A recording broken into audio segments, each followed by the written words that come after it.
문자 전문 공개가 오히려 논란을 해소하고 한동훈 후보에게 유리하게 작용을 할까? 이제 이런 점들이 이제 여러분 궁금하실 겁니다. 결국은 이번 국민의힘 전당대회 이제 보름도 안 남았는데요. 이번에 이 문자 파동 어떤 영향을 줄까라는 점일 겁니다. 차 교수님. 일단 뭐 한동훈 후보에게 크게 유리하다고는 볼 수 없지만 그렇다고 해서 크게 불리하다고도 보기는 좀 힘들 것 같아요. 일단 많은 분들이 뭐 우리가 문자 내용을 보고 나름대로 느끼는 부분이 있을 거 아닙니까? 네. 그렇지만 그 과정에서 아마 이 한동훈 당시 비대위원장이 소위 말하는 일십, 읽고 씹은 이유가 나름대로 충분히 수긍할 수 있다. 고개를 끄덕거리시는 분들이 꽤 있을 거예요. 그 이유는 아까 우리 호준석 대변인께서 충분하게 설명을 했기 때문에 제가 따로 설명을 드리지는 않을 것 같고 안 해도 될 것 같고요.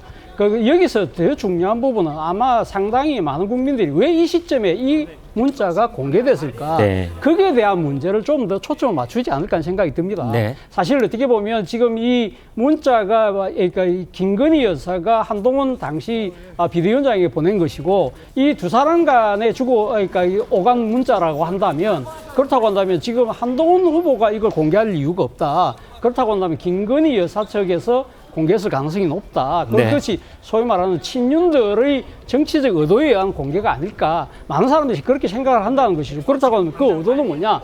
의대안을 허물어뜨리기 위한 하나의 정치적 공작으로 이 국민들과 유권자들이 생각할 가능성이 높다. 그렇다고 한다면 이런 부분들에 대해서는 상당히 잘못된 행위지. 그렇다고 한다면 이 경우는 한동훈 후보가 사실 어떻게 보면 피해자일 수 있다는 생각을 할 가능성이 높다는 것이죠. 그렇기 때문에 저는 한동훈 후보에게 크게 불리할 건 없다고 봅니다만 다만 한동훈 후보가 사실 이 파동을 겪으면서 이번 전당대회에서 승리할 수는 있어요. 그러니까 이 문제는 이 전당대회라는 전투는 이길 수 있지만 문제는 앞으로 지금 차기 대선이라는 전쟁에서 과연 이길 수 있을 것인가 부분이 문제라는 것이죠. 앞서 우리가 이야기했던 대로 이 과정이 드러났던 한동훈 당시 비대위원장의 정무 능력, 정무 판단 능력이라든지 소통의 문제라든지 소위 말하는 또 인간성의 문제 이런 부분들이 지금 노골적으로 드러난 상황이기 때문에 상당한 내상을 안을 수밖에 없다는 것이고 이런 부분들이 향후 차기 이 대권 가도에도 상당한 아마 이 족쇄로 작용할 가능성이 높다는 생각이 듭니다. 네, 지금 그러니까 이제 김건희 여사의 문자 5통 이것을 공개한 사람의 그 의도가 한동훈 전 위원장에게, 한동훈 후보에게는 결과적으로는 유리하게 작동할 거고 그것은 국민들이 그러한 문자 공개를 공작적 측면이 있다라고 받아들이실 분들이 많을 거다. 이제 이런 취지로 분석을 주셨는데 지금 반론을 말씀하시겠다는 전 변호사님이 계십니다만 영상 잠깐 보고 말씀 기회를 드리도록 하겠습니다. 전당대회를 앞두고 불거진 이제 이번 일 후보들 간의 진흙탕 싸움이 있는데 자, 김 여사 문자 유출 경위 이것을 두고도 각 캠프 즉 장외전이 벌어지기도 했습니다. 일단 그 영상 발언 들어보시겠습니다. 한동훈 후보께서 본인의 그 문자를 친한 기자들한테 보여주면서 얘기를 한 적이 있다 그러더라고요. 네. 제가 그 기자들한테 들은 얘기입니다. 그리고 또 진중권 씨가 자기가 본인 또 스스로 공개적으로 밝혔지 않습니까? 근데 이게 무슨 공적인 대화입니까 이게?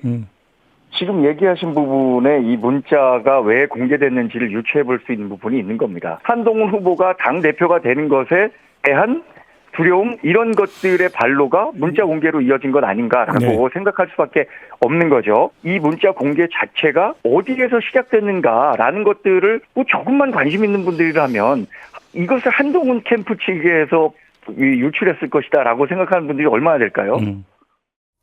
자, 직전까지 이제 차 교수님께서는 이번에 문자를 유출한 쪽에서 이번 사태의 정치적인 책임이 있는 것 아니냐라는 뉘앙스로 말씀을 주셨는데 전지현 변호사께서 반론을 하시겠답니다. 저는 유출 경위는 여기서 본질적인 문제는 아니라고 봐요. 지금 대변인의 얘기를 보면은 한동훈 캠프 측에서는 한동훈 캠프 측에 가 계신 의원님들이 페이스북에다가 또 올렸더라고요. 네. 친윤 인사 한 사람을 가리키면서 이 사람 짓이다 그러고 당무 개입이라고 하면서 용산을 가리키고 있는 것 같은데 저 문자 내용이요. 제가 듣기로는 여사가 억울함을 호소하면서 누구한테 얘기를 해서 들었다는 사람도 있고 한동훈 위원장한테 직접 문자를 한동훈 위원장이 보여주더라면서 알고 있다는 기자도 있다고 들었거든요. 네. 저 내용이 내용이 당시 1, 2월부터 이미 퍼져 있었던 거예요. 그럼 이 지구 시점에 추격을 하는 후보들 입장에서는 네거티브가 허위면 안 되지만은 진실인 네거티브는 얼마든지 후보자 검증 차원에서 제기할 수 있는 거라고 보거든요. 네. 이 시점에서 이거를 나온 거 가지고 당연히 한동훈 후보를 지지하지 않는 쪽에서 나왔겠죠.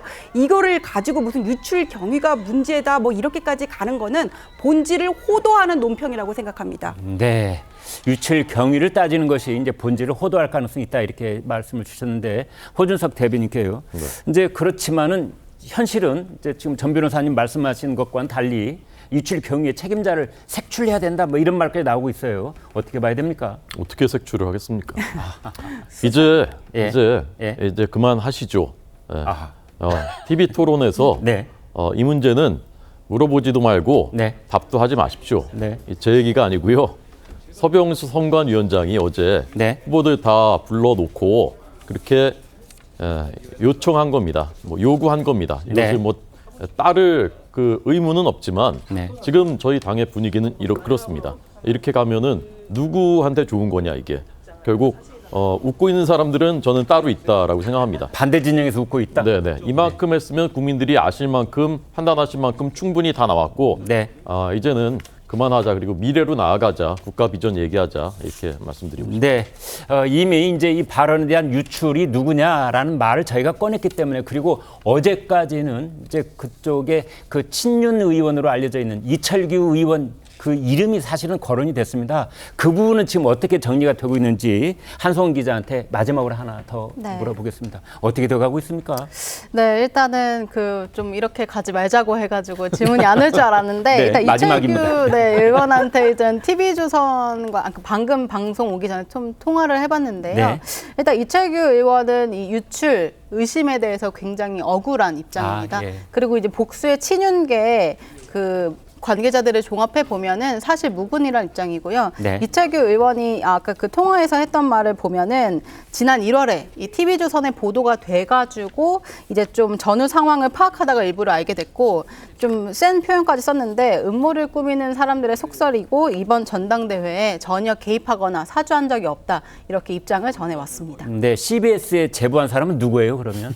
그 부분도 좀 취재를 해봐야 될 것 같은데요. 네. 일단 기자들 사이에서는 이게 아무래도 1월에 좀 알려진 부분이다 보니까 일단 친윤계 의원들하고 일부가 1월 19일 문자에 대해서는 공유하고 있었던 것으로 전해집니다. 네. 그리고 그 내용을 알고 있었고 그 CBS 실장님이 그 여러 의원님들한테 복수로 전화했다고는 들었습니다. 알겠습니다.